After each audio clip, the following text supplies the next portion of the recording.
स्वामी महाप्रभु का नाम है। हमारे गुरु महाराज जय गुरुदेव नाम का जहाज इस कलयुग में लगा करके गए।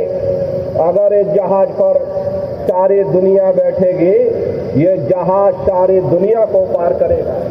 अरे अभी क्या देखते हो, वो समय आगे आ रहा, जय गुरुदेव नाम से आगे चल करके न जाने कितनी रूह है, ये खेपों की खेपें पार होंगी। ये नए जीवों के लिए रास्ता सरल से सरल किया गया, वरना बहुत से पुराने प्रेमी अगर उनसे पूछा जाए कि जरा नाम रूप स्थान गाजे बाजे बता दो, वो तक भूल जाते। अब इतने पुराने हो करके आज तक आप लोग याद नहीं कर पाए, बड़ा भारी दोष लगता है। इसलिए नए जीवों के लिए ये रास्ता और सरल किया गया। अब आप जय गुरुदेव नाम का सुमरन करिएगा, इसी नाम से नए जीवों का कल्याण होगा। एक है साध है सब सद है, और सब साध है सब जाए।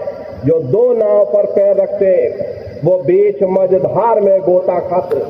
इसलिए अपने गुरु की उंगली पकड़ लो। गुरु तुम्हारा सच्चा रहबर, गुरु तुम्हारा सच्चा साथी है। जब मौत आएगी, न रिश्ते नातेदार काम आएंगे, न कुटुंब परिवार वाले काम आएंगे। उस समय तुम्हारी कोई मदद करेगा, वह केवल तुम्हारा गुरु है। इसलिए प्रेमी भाई बहनों, जय गुरुदेव नाम का सुमरन आप सभी नए प्रेमी भाई बहन सबसे पहले करेंगे, और सुमरन करने के बाद में फिर आप ध्यान पर बैठिएगा। ध्यान कहते हैं दृष्टि को एकाग्र करना। कैसे आप लोग ध्यान करोगे, अच्छी तरह समझ लीजिए।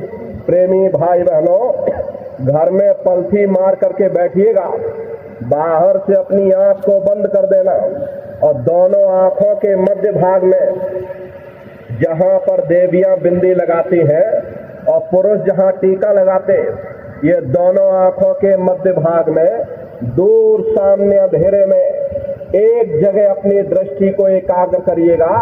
प्रेमी भाई बहनों, होशियारी यही रखना कि आंखों की पुतलियां हिलने ना पाए।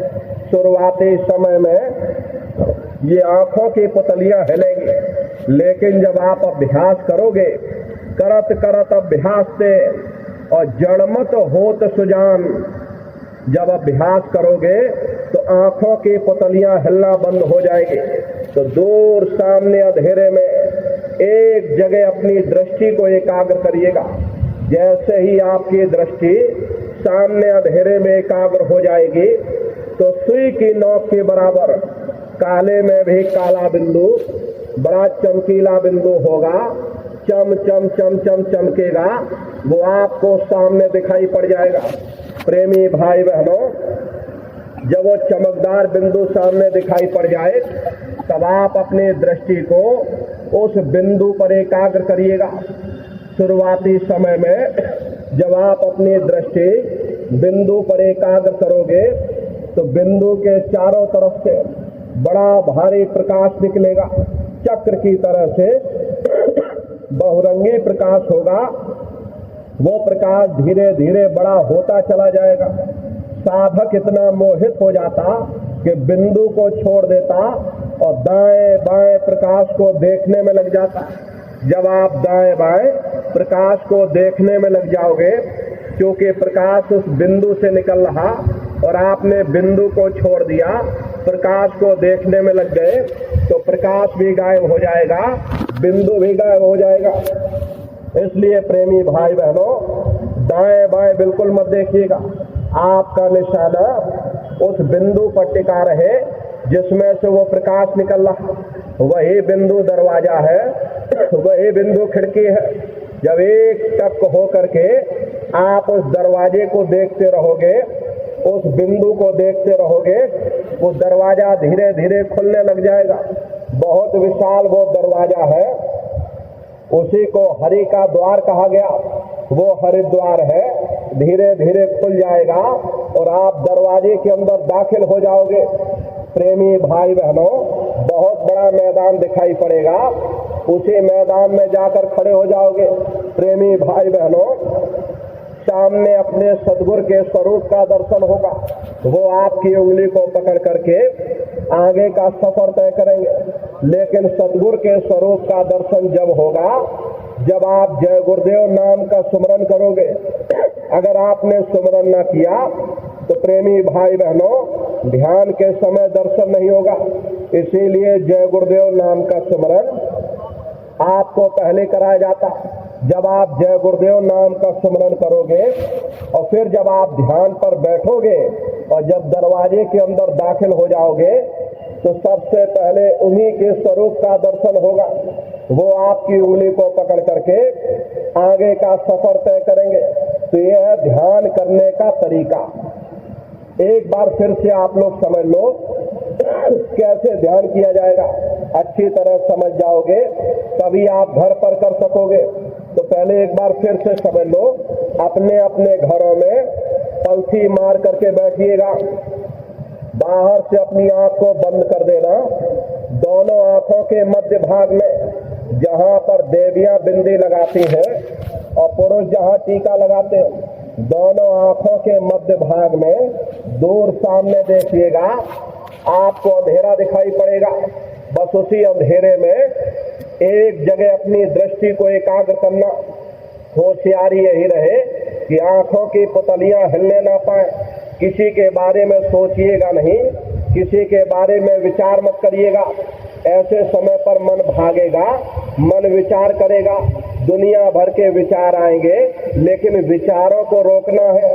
शरीर को हिलाना डुलाना नहीं, विचारों को रोकिएगा और सामने अंधेरे में एक जगह अपनी दृष्टि को एकाग्र करिए। प्रेमी भाई बहनों, अभी आपको यहाँ बैठाया जाएगा। 5 मिनट आप लोग बैठ करके अभ्यास करिएगा। अभी यहाँ बैठ लोगे तभी घर पर जा करके करोगे। तो पलथी मार करके आप सभी लोग बैठ जाइए और बाहर से अपनी आंख को बंद करिए। सब लोग अपनी आंखों को बंद कर लो और बाहर से अपनी आंखों को बंद करके और दोनों आंखों के मध्य भाग में दूर सामने देखो। आपको अंधेरा दिखाई पड़ेगा।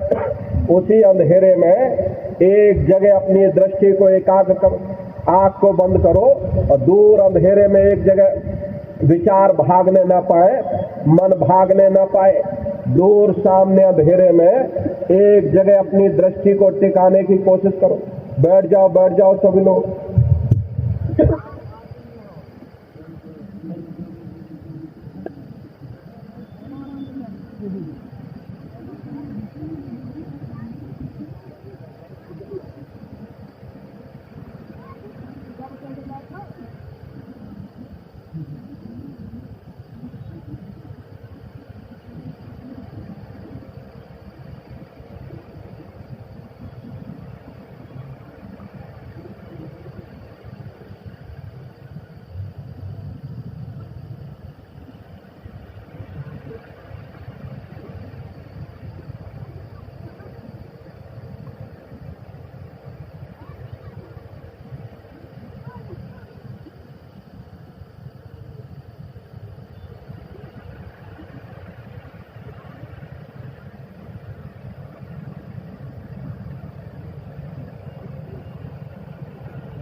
खोल दीजिए आँख खोल दीजिए आप। तो प्रेमी भाई बहनों, ये ध्यान करने का तरीका है। घरों में अपने अपने घरों में ढीले बदन से आप लोग बैठिएगा। बदन को बिल्कुल टाइट मत करना, ढीले बदन से बैठ करके और धीरे से अपनी आँख को बंद कर देना। आँखों पर भी कोई जोर मत दीजिएगा। बहुत से सत्संगी प्रेमी भाई बहन क्या करते, ये अपनी आँखों पर जोर डालते हैं ताकि जल्दी से दृष्टि एकाग्र हो जाए। यदि आप अपनी आँखों पर जोर डालोगे तो आँखों की पुतलियों में दर्द होगा, फिर आप अपनी आँखों को खोल दोगे। इन बाहरी आँखों का यहाँ पर कोई काम नहीं। जैसे सोते समय धीरे से अपनी आँख को बंद करते हो, ऐसे धीरे से अपनी आँख को बंद कर लेना। दोनों आँखों के मध्य भाग में दूर सामने देखिएगा। सामने आपको अंधेरा दिखाई पड़ेगा। बस उसी अंधेरे में एक जगह अपनी दृष्टि को एकाग्र करिएगा।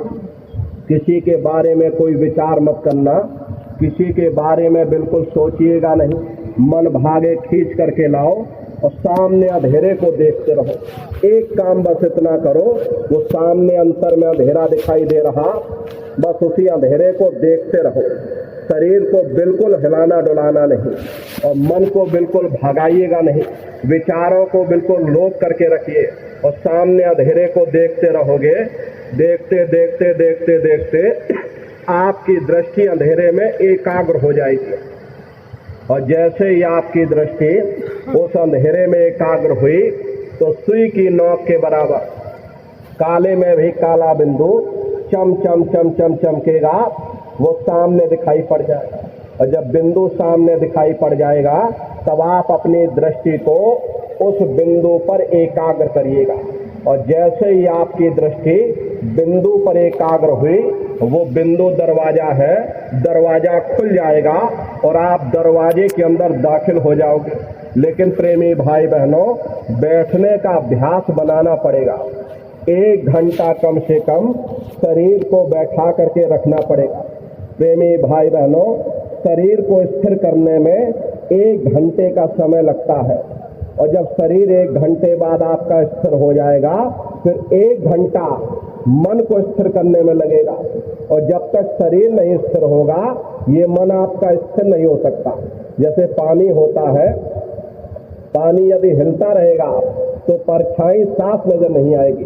पानी हिलना बंद हो जाएगा, परछाई साफ नजर आ जाएगी। ऐसे प्रेमी भाई बहनों, पहले शरीर को स्थिर करना सीखो। आप पहले अपने शरीर को स्थिर कर लोगे तो धीरे धीरे मन भी आपका स्थिर हो जाएगा।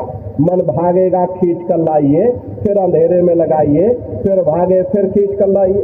तो प्रेमी भाई बहनों, ये मन के साथ युद्ध है। तो प्रेमी भाई बहनों, जब बार बार उसको खींच करके सामने अंधेरे में एकाग्र करोगे तो करत करत अभ्यास से और जड़मत हो सुजान, जब अभ्यास करते रहोगे तो दृष्टि अपने आप एकाग्र हो जाएगी, मन ठहर जाएगा, दृष्टि एकाग्र हो जाएगी और वो दरवाजा सामने दिखाई पड़ जाएगा। तो ये है ध्यान करने का तरीका। और तीसरा है भजन। भजन कहते उस शब्द को सुनना, उस नाम को सुनना, उस आवाज को सुनना जो मालिक के घर से आवाज आ रही। तो कैसे आप लोग भजन करोगे, अच्छी तरह से आप सभी लोग समझ लीजिए। प्रेमी भाई बहनों, अपने अपने घरों में आप अपनी सुविधा के अनुसार बैठिएगा। ये दोनों उंगली कानों में डालकर ये कानों को बंद कर लेना। कान इसीलिए बंद किए जाते ताकि बाहर की कोई आवाज आपको सुनाई ना पड़े। तो अपनी सुविधा के अनुसार बैठिएगा। कुर्सी पर चाहे कुर्सी पर बैठ जाओ, सोफे पर चाहे सोफे पर बैठ जाइए। अब बहुत सी हमारी माताएं बहनें बूढ़े बुजुर्ग, आपके घुटनों में दर्द होता है या रीढ़ की हड्डी में दर्द होता, आप बैठ करके भजन नहीं कर पाते हो तो आप लेट करके भजन करिए। ऐसे सीधे लेट जाना और लेटे लेटे आंख और कान को बंद कर दो। मतलब तो आंख और कान को बंद करना है, चाहे लेट कर करो या चाहे बैठ करके करो। प्रेमी भाई बहनों, यही कहा गया कि आंख कान मुख बंद कराओ, अनहद झिंगा शब्द सुनाओ। यानी पहले अपने आंख को बंद करो, फिर अपने मुख को बंद करो, दोनों उंगली कानों में डालकर ये कानों को बंद कर लो और ऊंचे से ऊंचा ध्यान दे करके उस आवाज को सुनने की कोशिश करो। प्रेमी भाई बहनों, जब आप अपने कानों को बंद करके ऊंचा ध्यान दे करके सुनोगे, आपको ऐसा अनुभव होगा कि कहीं सीटी जैसी आवाज हमारे कानों में गूंज रही, हर एक को सुनाई पड़ेगी। टी, इस तरह से सीटी जैसी आवाज शुरू में आप सभी को सुनाई पड़ेगी। करना कुछ नहीं, लेटे हो चाहे बैठे हो, बस आप उस आवाज को सुनते रहना और सुनते सुनते उसी में लीन हो जाओ। जब आप उसमें लीन हो जाओगे तो कुछ समय बाद में आपको ऐसा अनुभव होगा कि कई बड़ी दूर से एक महीन आवाज, घंटे और शंख की आवाज हमारे कानों में गूंज रही, जैसे मंदिरों में घंटियां बजती हैं, टन टन टन टन, इस तरह से घंटे और शंख की आवाज सुनाई पड़ी। उसी घंटे शंख की आवाज को महात्माओं ने शब्द कहा। अरे आपकी धर्म पुस्तक में लिखा है कि पोथी पढ़ पढ़ जग मुआ और पंडित भया न कोय, 2.5 अक्षर प्रेम का और पढ़े सो पंडित होए। दुनिया वाले कहते हैं कि 2.5 अक्षर का मतलब प्रेम है। प्रेम नहीं है, प्रेम में तो मात्रा लगी हुई।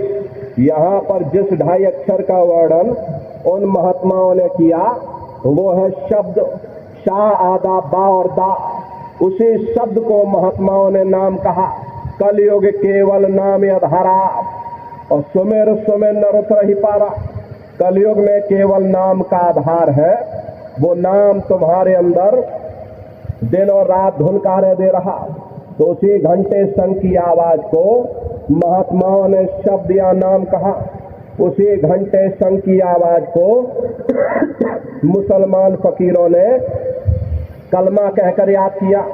उसी घंटे शंख की आवाज को ईसा मसीह साहब ने वर्ड या लागत कहकर याद किया। उसी घंटे शंख की आवाज को गुरु नानक साहब ने धुर की वाणी, सच्ची वाणी, अनहद वाणी कहकर याद किया। चीन में जो महात्मा हुए उन्होंने इसको ताओ कहकर याद किया और हिंदू महात्माओं ने इसे देववाणी, आकाशवाणी कहकर के याद किया। उन अलग अलग महात्माओं ने अपनी अपनी भाषा में हम लोगों को समझाने की कोशिश की कि भाई वो घंटे शंख की आवाज, वो शब्द, वो नाम तुम्हारे अंदर धुनकारे दे रहा, वो तुम्हारे अंदर गूंज रहा। इस हरि मंदिर के अंदर वो घंटे शंख की आवाज गूंज रही। अब हम लोग बाहर नकल में फंस जाते, बाहर मंदिर बना लिया, वहाँ घंटा और शंख बजाते रहते। लेकिन महात्माओं ने कहा ये शरीर ही तुम्हारा सच्चा हरि मंदिर है। इसी हरि मंदिर में वो घंटे घड़ियाल की आवाज, वो घंटे और शंख, वो अनहद वाणियां, वो शब्द, वो नाम धुनकारे दे रहा। प्रेमी भाई बहनों, वो आपको आवाज सुनाई पड़ेगी, लेकिन शुरुआती समय में आपको ऐसा मालूम पड़ेगा कि कहीं बड़े दूर पर घंटियां बज रही, लेकिन सुनाई हर एक को पड़ेगी। प्रेमी भाई बहनों, जब घंटे शंख की आवाज सुनाई पड़ने लग जाए तब आप सीटी की आवाज को छोड़ देना और घंटे शंख की आवाज को पकड़ लेना, क्योंकि सीटी की आवाज सिर्फ एक माध्यम है। प्रेमी भाई बहनों, जब आप घंटे शंख की आवाज को पकड़ लोगे तो सीटी की आवाज धीरे धीरे बंद हो जाएगी और घंटे शंख की आवाज बढ़ने लगेगी। बढ़ते बढ़ते इस कदर बढ़ेगी कि आपके रोम रोम में घंटे और शंख की आवाज गूंजने लगेगी। जब घंटे और शंख की आवाज गूंजने लगेगी और जब आप उसको सुनने लग जाओगे तो वो आवाज धीरे धीरे बढ़ते बढ़ते घनघोर रूप से बढ़ जाएगी। उस आवाज में कशिश है, वो शब्द चुंबक है। जब आप उसको सुनोगे तो वो आवाज आपको अपनी ओर खींचेगी और जब खिंचाव होगा तो जीवात्मा का फैला हुआ प्रकाश ये 9 द्वारों से सिमटने लगेगा। अब ये 9 द्वार कौन कौन से हैं? देखो प्रेमी भाई बहनों, ये बहुत बड़ा विज्ञान है। इस विज्ञान को अच्छी तरह से समझ लो। जब आप घंटे शंख की आवाज को सुनोगे तो उस आवाज में कशिश है, वो शब्द चुंबक है, वो आपको अपनी ओर खींचेगी और जब खिंचाव होगा तो जीवात्मा का फैला हुआ प्रकाश ये 9 द्वारों से सिमटेगा। और 9 द्वार कौन कौन से? 2 आंख, 2 कान, 2 नाक के सुराख, 1 मुंह और 2 मलमूत्र का रास्ता। ये शरीर के 9 दरवाजे हैं। सबसे पहला दरवाजा गुदा चक्र आता है। गुदा चक्र में गणेश जी वास करते हैं। ये 4 दल का कवल है। यहाँ पर जल तत्व पाया जाता। प्रेमी भाई बहनों, यहाँ पृथ्वी तत्व पाया जाता। उसके ऊपर इंद्रिय चक्र आता। इंद्रिय चक्र में ब्रह्मा जी वास करते। ये 6 दल का कवल है। यहाँ पर जल तत्व पाया जाता। उसके ऊपर में ये नाभि चक्र आता है। नाभि चक्र में विष्णु जी वास करते। ये 8 दल का कवल है। यहाँ अग्नि तत्व पाया जाता। उसके ऊपर ये हृदय चक्र आता। यहाँ शिव जी वास करते।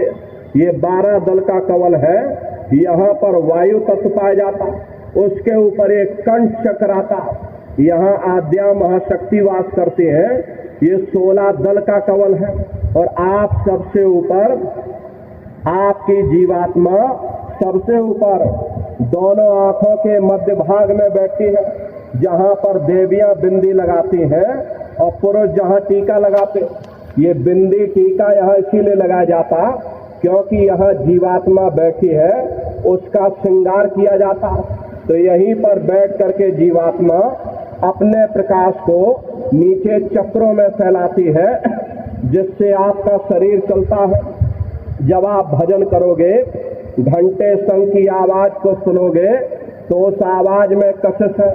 वो आवाज आपको अपनी ओर खींचेगा और जब खिंचाव होगा तो जीवात्मा का फैला हुआ प्रकाश 9 द्वारों से सिमट करके यहाँ 10वें द्वार पर एकाग्र हो जाएगा, जहाँ ये जीवात्मा बैठी है। और जैसे ही पूरा प्रकाश सिमट करके यहाँ इकट्ठा हुआ, तुरंत शब्द जीवात्मा को खींच करके इस शरीर से बाहर कर देगी। फिर आप अपनी आंखों से देखिएगा कि हमारा शरीर ये है और हम ये खड़े।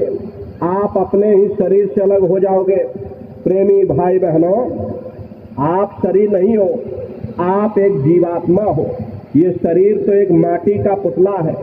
ये शरीर मिट्टी का एक मकान है, जिसके अंदर ये जीवात्मा रहती है। जीवात्मा शरीर से अलग हो जाए, ये शरीर आपका मिट्टी हो जाता।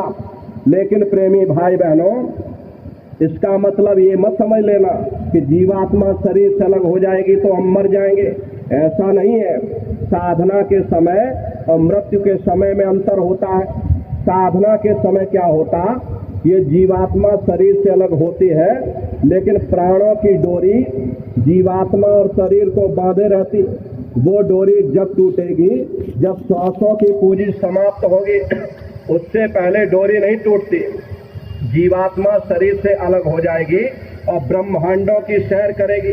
जैसे चिड़िया होती है, चिड़िया घोंसले से निकल करके आसमानों की उड़ान भरती है और फिर अपने घोंसले में चली आती।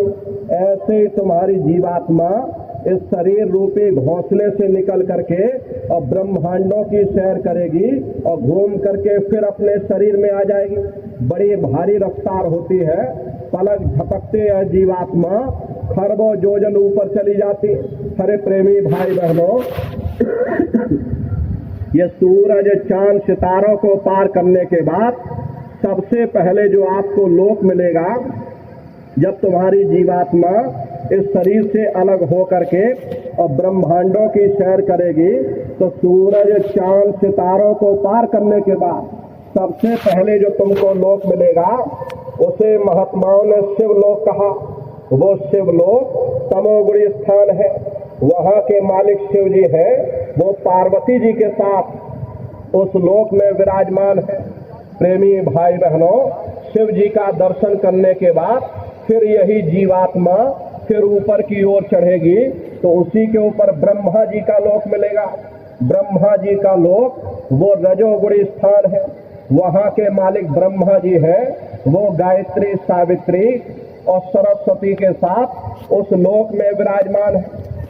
ब्रह्मा जी का दर्शन करने के बाद फिर घंटे शंख की आवाज को पकड़ करके फिर जब आप ऊपर चढ़ोगे उसी के ऊपर आपको विष्णु लोक मिलेगा। विष्णु लोक सतोगुणी स्थान है, वहां के मालिक विष्णु जी हैं। उनका बड़ा मनमोहक स्वरूप है। उनके 4 भुजाएं हैं और चारों भुजाओं में शंख गदा पद्म चक्र सुशोभित है। प्रेमी भाई बहनों, आप क्षीर सागर में लक्ष्मी जी के साथ विराजमान हैं। ये तीनों देवता ब्रह्मा विष्णु और महादेव अपने अपने लोक में बैठकर राज कर रहे हैं। एक रचयिता है जो जीवों को रचता है, एक पालनहार है जो जीवों को पालता है, एक संहार करता जो जीवों को नष्ट कर देता। एक का काम है घड़े को बनाना, एक का काम है घड़े की सुरक्षा करना, एक का काम है घड़े को फोड़ देना। इनकी जो माता है वो आद्या महाशक्ति है। ब्रह्मा विष्णु महादेव लोक के ऊपर वो आद्या महाशक्ति का लोक आता।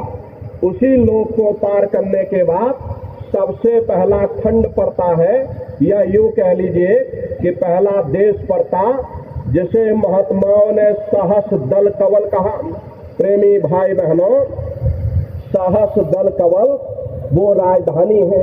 ये ब्रह्मा विष्णु महादेव सहस दल कवल के जो मालिक हैं वो निरंजन भगवान है। इन्हीं को दुनिया ईश्वर कहती है। ब्रह्मा विष्णु महादेव निरंजन भगवान के ही पुत्र हैं और ये आद्या महाशक्ति ये निरंजन भगवान की अर्धांगिनी है। और निरंजन भगवान स्वयं तीनों लोकों के मालिक हैं। इन्हीं को त्रिलोकीनाथ कहा गया।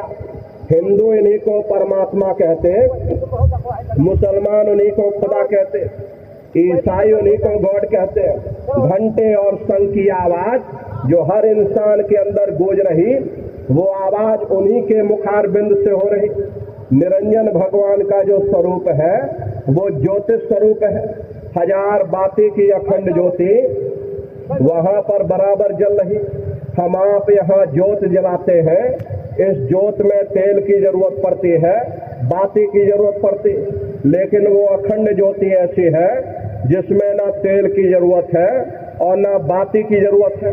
पलटू साहब ने लिखा है कि उल्टा कुआं गगन में, तिसमें जरे चिराग और तिसमें जरे चिराग, बिना रोगन बिन बाती, 6 ऋतु 12 मास, जरत रहे दिन राती, सतगुर मिले जो होए, ताहि की नजर में आवे, बिन सतगुर नहीं कोई, वाह को दर्शावे।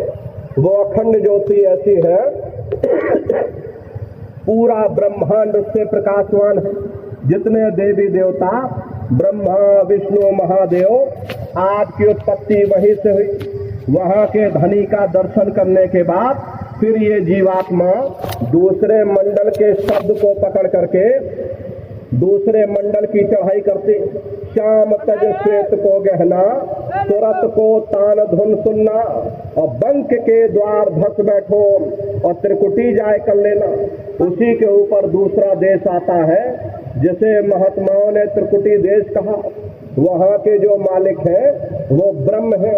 वहीं से मन और माया की उत्पत्ति हुई। वहीं से 3 गुण, रजोगुण तमोगुण सतोगुण, तीनों गुणों की उत्पत्ति वहीं से हुई। ये जो आपके वेद हैं, वेदों की भी उत्पत्ति उसी स्थान से हुई है। अरे महात्मा कहते हैं कि त्रिकुटी महल में विद्या सारा, घनहर गरजे बजे नगारा, लाल बरन सूरज उजियारा। वहां पर 2 धुने, बादलों की गर्जन और मृदंग की आवाज उस लोक में बराबर गूंजती रहती। और ब्रह्म का जो स्वरूप है वो सुबह के लाल सूर्य के समान।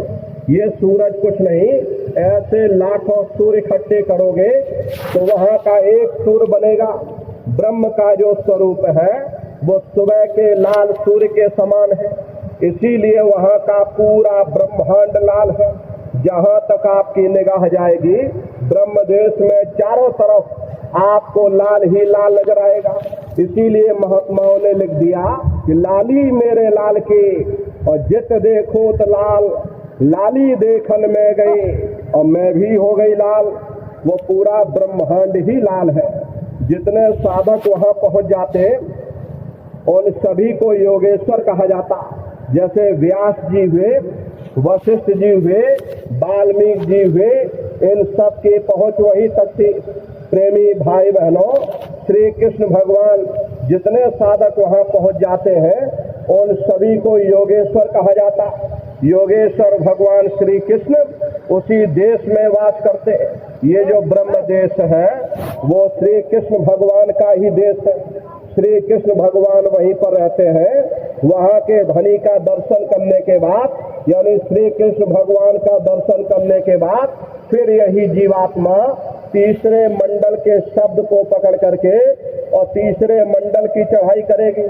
आगे पहुंची सुन झंकार, ररंकार धुन सुने पुकार, आगे श्वेत सुन है भाई और मान सरोवर पैठ नहाई। उसी के ऊपर तीसरा देश आता है जिसे महात्माओं ने शून्य देश कहा, उसी को नारंग देश कहा जाता, उसी को अक्षर और नेति कहा जाता। वहाँ के जो मालिक है वो नारंग पुरुष यानी कि पार ब्रह्म पुरुष है। वहाँ किंगरी और सारंगी ये दो धुनें उस लोक में गूंजती रहती। और पार ब्रह्म पुरुष का जो स्वरूप है वो पूर्णमासी के चंद्रमा के समान बड़ा ही मनमोहक स्वरूप है। इसी स्थान पर प्रेमी भाई बहनों एक बहुत बड़ा अमृत का सरोवर बना है जिसे महात्माओं ने मान सरोवर कहा। वो मान सरोवर कितना लंबा, कितना चौड़ा, कितनी उसकी गहराई है, आज तक उसकी कोई था नहीं लगा पाया। महात्माओं ने इशारों में कह दिया, इशारों में ही वर्णन कर दिया कि संसार में जो समुद्र है ऐसे अरबों खरबों समुद्र एक साथ मान सरोवर में डाल दिए जाएं तो उसकी एक बूंद के बराबर नहीं। इतना विशाल वो अमृत का सरोवर। प्रेमी भाई बहनों, जब तुम्हारी ये जीवात्मा उस अमृत के सरोवर में स्नान कर लेगी तो जन्म जन्मांतरों के मैले पाप कर्म साफ हो जाएंगे। अरे यहाँ के पानी से तुम्हारे कर्मों की सफाई नहीं होने वाली।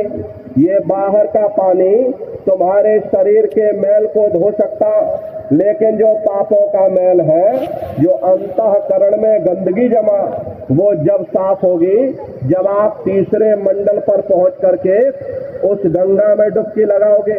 उसमें स्नान करने के बाद ये जीवात्मा हंस रूप हो जाते हैं। हंसन मिल हंसा हो जाए, मिले जो अमी यहारा है। जीवात्मा का खुद का प्रकाश उस अमृत के सरोवर में स्नान करने के बाद 16 सूर्य के बराबर हो जाता। तब फिर यही जीवात्मा चौथे मंडल के शब्द को पकड़ करके चौथे मंडल की चढ़ाई करती है। 2 पर्वत के संग निहारो और भंवर गुफाते संत पुकारो। 2 पर्वतों को पार करने के बाद वो चौथा देश आता है जिसे महात्माओं ने भंवर गुफा कहा। वहाँ के जो मालिक हैं वो सोहंग पुरुष है। वहाँ बंसी यानी मुरली की मधुर ध्वनियां सदा उस लोक में उच्चारण होती रहती। सोहंग पुरुष का जो स्वरूप है वो दोपहर के सूर्य के समान महाप्रकाशवान स्वरूप है। स्वरूप में अंतर है। पहले स्थान पर निरंजन भगवान का जो स्वरूप था वो ज्योतिष स्वरूप था। दूसरे स्थान पर ब्रह्म का जो स्वरूप है वो सुबह के लाल सूर्य के समान है। तीसरे स्थान पर पार ब्रह्म का जो स्वरूप है वो पूर्णमासी के चंद्रमा के समान है। चौथे स्थान पर सोहंग पुरुष का जो स्वरूप है वो दोपहर के सूर्य के समान महाप्रकाशवान स्वरूप है। प्रेमी भाई बहनों, वहाँ के धनी का दर्शन करने के बाद ताके परे धाम सतनामा और बीन बजे सतलोक ठिकाना। सोहंग देश के ऊपर वो 5वां देश आता है जिसे महात्माओं ने सचखंड देश कहा। वो सचखंड देश अजर अमर अविनाशी सदा एक रस रहने वाला देश है। वहाँ न काल है, न कर्म है, न दुख है, न संताप है, न पुण्य है, न पाप है। जो जीवात्माएं वहां पहुंच जाती हमेशा के लिए जन्म मरण के बंधनों से आजाद हो जाती। वहां के जो मालिक हैं वो सत्पुरुष भगवान हैं जिनके रोम रोम में खरबों खरब सूरज चांद सितारे प्रकाशवान। वही हमारे आपके सच्चे मालिक हैं, वही हमारे आपके सच्चे पिता हैं। हमको आपको वहीं से नीचे उतारा गया, फिर शब्द को पकड़ करके शब्द शब्द पौड़ी पर चढ़कर और पहुंचो सचखंड सतनाम। शब्द की सीढ़ी हर मंजिल पर लगा रखी। आपने भजन किया, घंटे संग की आवाज को पकड़ा तो आप पहले स्थान पर पहुंच जाओगे। वहां पहुंचने के बाद आपको दूसरे मंडल का शब्द सुनाई पड़ेगा। जब आप दूसरे मंडल के शब्द को पकड़ लोगे तब आप दूसरे मंडल पर चढ़ जाओगे। दूसरे मंडल पर पहुंचने के बाद आपको तीसरे मंडल का शब्द सुनाई पड़ेगा। जब आप उसे पकड़ लोगे तो आप तीसरे मंडल पर चढ़ जाओगे। ऐसे शब्द दर शब्द, मंजिल दर मंजिल ये जीवात्मा अपने देश सचखंड में वापस पहुंच जाती। तो शब्द कब पकड़ में आएगा? जब आप भजन करोगे। और भजन कैसे किया जाएगा? एक बार फिर से आप लोग अच्छी तरह समझ लो। ये आंख और कान को बंद करिएगा, दोनों उंगली कानों में डाल करके ये कानों को बंद कर लेना। ऊंचे से ऊंचा ध्यान दे करके आवाज को सुनने की कोशिश करिएगा, लेकिन मन को रोकने की कोशिश करना।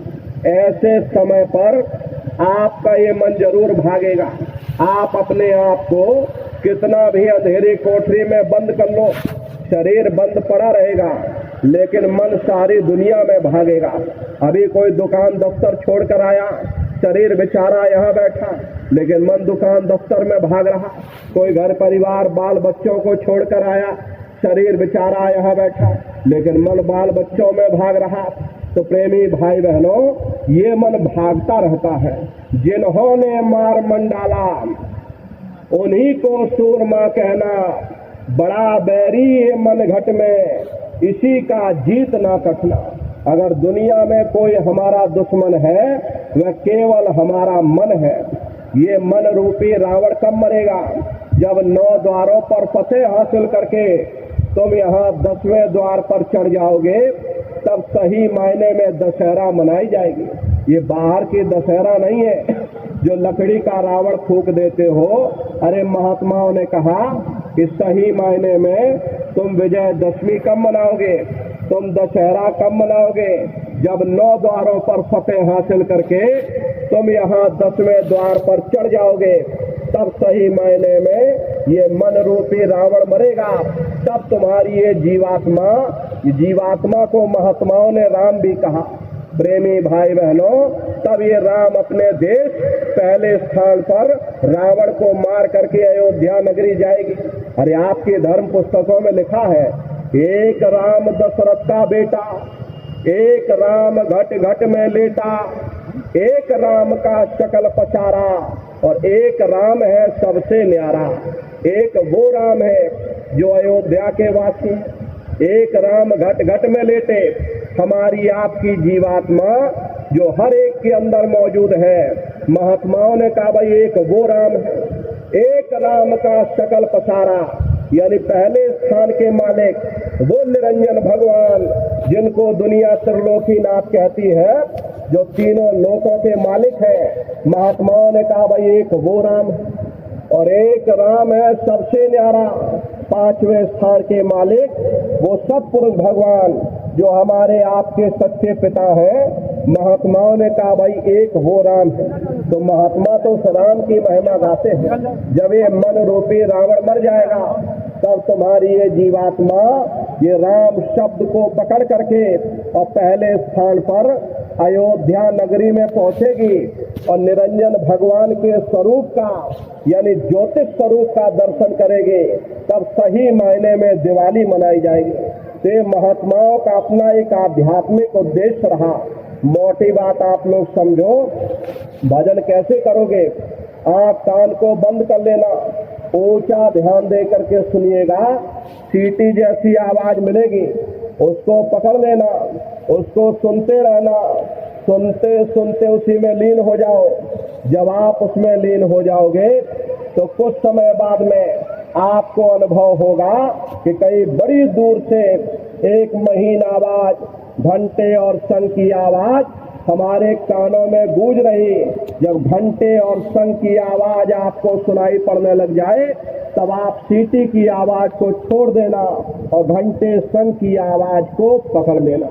एक बार प्रेमी भाई बहनों आप उस आवाज को पकड़ लोगे, फिर वो आवाज आपको नहीं छोड़ेगी, खींच करके इस शरीर से अलग कर देगी। फिर रोज आना, रोज जाना, रोज ब्रह्मांडों की सैर करना, रोज देवी देवताओं के दर्शन करना, रोज आसमानों की उड़ान भरना, रोज घूम करके अपने शरीर में, अपने घोंसले में फिर वापस चले आना।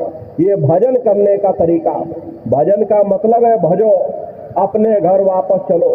तो सुमरन, ध्यान और भजन, ये 3 क्रियाएं आपको बताई गई। नित्य नियम से आप लोग करिएगा। रास्ता आपको बता दिया गया।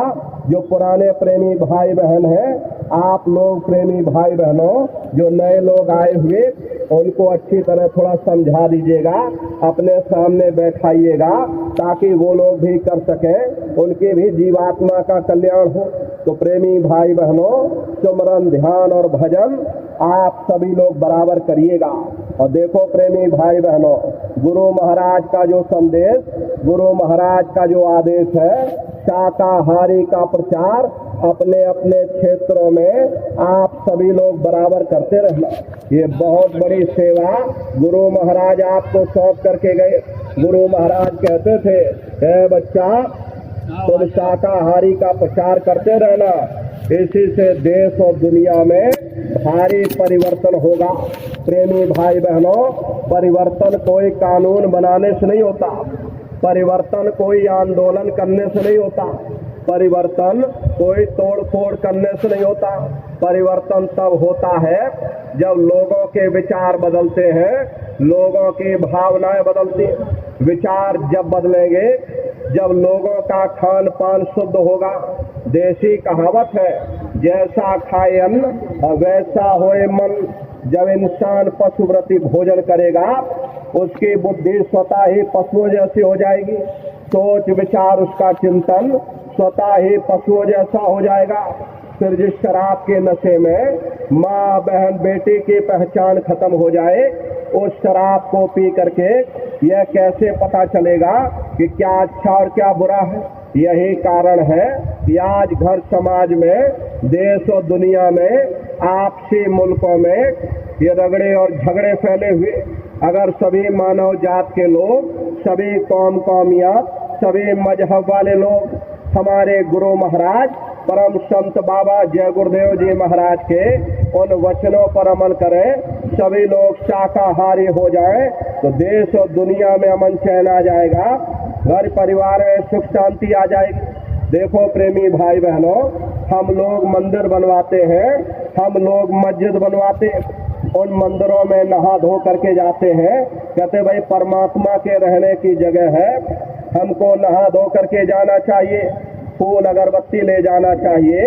कोई उन मंदिरों में कूड़ा कचरा नहीं डालता। फिर ये जो हरि मंदिर है, ये पंच भौतिक शरीर जिसे महात्माओं ने हरि मंदिर कहा, इसमें तुम हाड़ मांस के लोथड़े डालते हो, शराब के कतरे डालते। अपने बनाए हुए ईंट गारे के मंदिर की कद्र करोगे और परमात्मा के बनाए हुए इस हरि मंदिर को कब्रिस्तान बनाए हुए तो सख्त सजा मिलेगी। अरे महात्माओं ने लिखा है कि तिल भर मच्छी खाई के कोटि गऊ दे दान और काशी करवट जा मरे निश्चय नरक निदान। यदि तिल भर भी मच्छी खा करके फिर चाहे कोटान कोट गऊओं का दान करो और काशी में जा करके मत्था रगड़ते रगड़ते अपनी जीवन लीला को बिता दो, फिर भी तुमको तुम्हारे गुनाहों की सजा मिलेगी, कोई बच नहीं सकता। क्योंकि एक कर्म भूमि है, यहाँ तुम जैसा कर्म करोगे वैसा ही फल तुमको मिलेगा। प्रेमी भाई बहनों, ये कर्म प्रधान देश है, कर्म प्रधान विश्व रच राखा, जो जस करे सो तत्फल चाखा। ये कर्मों का ऐसा देश है, जैसा बीज बोगे वैसी फसल काटोगे। इसलिए प्रेमी भाई बहनों, कर्मों की तरफ ध्यान दीजिएगा। कोई ऐसा कर्म मत करिएगा जिससे कर्मों के चक्र में आप फंस जाओ। शाकाहारी रहिए, शाकाहारी लोगों को बनाइए, शाकाहारी का प्रचार करिए, एक एक गांव को गोद लीजिए। गांव गोद लेने का अभियान। प्रेमी भाई बहनों, आप लोगों को ये जिम्मेदारी दी गई कि प्रत्येक सत्संगी प्रेमी भाई बहन एक एक गांव को गोद ले ले। अरे प्रेमी भाई बहनों, देखो हमारा जीवन समर्पित कर दिया। 116 वर्ष की आयु तक धर्म के प्रचार प्रसार में लगे रहे। अरे सतयुग कैसे आएगा?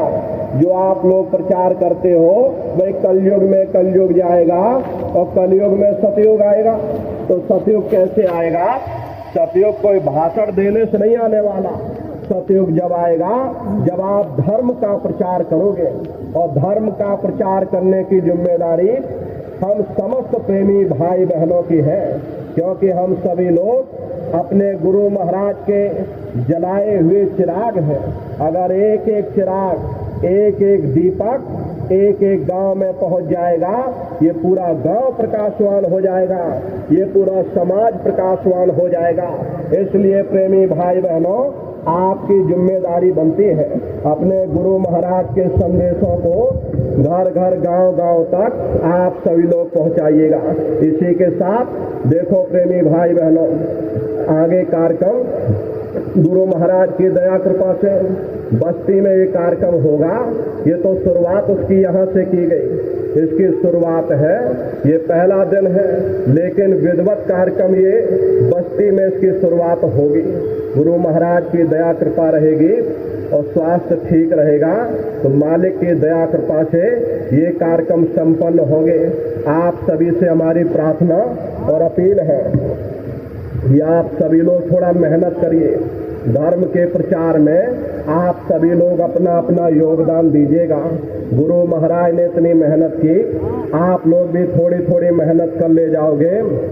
गुरु महाराज के संदेशों को जन जन के बीच में पहुंचा दोगे, एक एक गांव गोद ले लोगे, गांव गांव में नए प्रेमी भाई बहनों को तैयार कर ले जाओगे, गांव गांव में संगत खड़ी हो जाएगी। यही तो गुरु महाराज का स्वप्न था। यही गुरु महाराज कह करके गए थे कि बच्चा गांव गांव में तुम भजन केंद्र की स्थापना करो, गांव गांव में सत्संग होने लग जाए, गांव गांव में भजन होने लग जाए। तो प्रेमी भाई बहनों, आपको गुरु महाराज के आदेशों पर, गुरु महाराज के संदेशों को घर घर पहुंचाना है। इसलिए आप सभी लोग एक एक गांव गोद लेकर के जन जन के बीच में गुरु महाराज के संदेशों को पहुंचाइएगा। साथ ही साथ ये गुरु पूर्णिमा का कार्यक्रम 11 जुलाई से 15 जुलाई तक, तारीख याद रखिएगा। आप सभी लोग 11 से 15 जुलाई ये गुरु पूर्णिमा का कार्यक्रम होगा, आप लोग इसमें पधारिएगा। इसी के साथ अब हम अपनी वाणी को विराम देते हैं।